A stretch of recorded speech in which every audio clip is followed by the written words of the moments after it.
মনে করো যেন বিদেশ ঘুরে মাকে নিয়ে যাচ্ছি অনেক দূরে। তুমি যাচ্ছ পালকিতে বা চড়ে, দরজা দুটো একটু ফাঁক করে। আমি যাচ্ছি রাঙা ঘোড়ার পরে, টকবকে তোমার পাশে পাশে। রাস্তা থেকে ঘোড়ার ঘুরে ঘুরে রাঙা ধুলোয় মেয়ে ঘুরিয়ে আসে। সন্ধে হলো, সূর্য নামে কাটে, এলেন যেন জোড়া দিঘির মাঠে।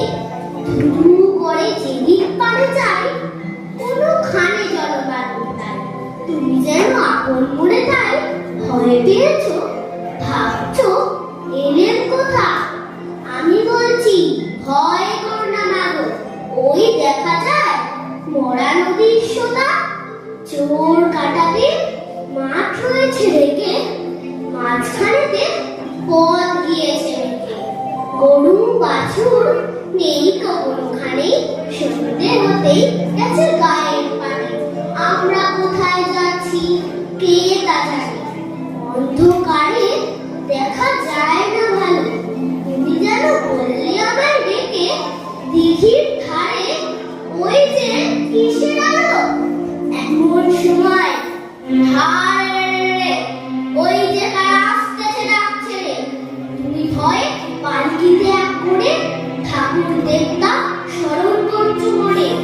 বেহারাগুলো পাশের কাটা পড়ে পালকি ছেড়ে কাঁপছে থর থর। আমি যেন তোমায় বলছি ডেকে, আমি আছি ভয় কেন না করো। হাতে লাঠি, মাথায় ঝাপড়া চুল, কানে তাদের বোঝা জবার ফুল। আমি ওই দাঁড়া খবরদার, একটা মাসে শুনতে দিয়া। এই যে এটা আমার তলোয়ার, টুকরো করে দেবো তোদের তোদের সেবা। শুনে তারা লম্ফ দিয়ে ওঠে, চেঁচিয়ে উঠলো হায় রে। তুমি বললে যাস দেখো কাউরে, আমি বলি দেখো না চুপ করে। ছুটিয়ে ঘোড়া গেলেন তাদের মাঝে, ঢাল তলোয়ার ঝনঝনিয়ে বাজে। কি ভয়ানক লড়াই হলো মাঝে, শুনে তোমার গায়ে দেবে কাঁটা। কত লোক যে পালিয়ে গেল ভয়, কত লোকের মাথা পড়লো কাটা। এত লোকের সঙ্গে লড়াই করে ভাবছো কোনো গেলই বুঝি মরে। আমি তখন রক্ত মেখে গেলে বলছি এসে লড়াই গেছে থেমে। তুমি শুনে পালকি থেকে নেমে চুমো খেয়ে নিচ্ছ আমার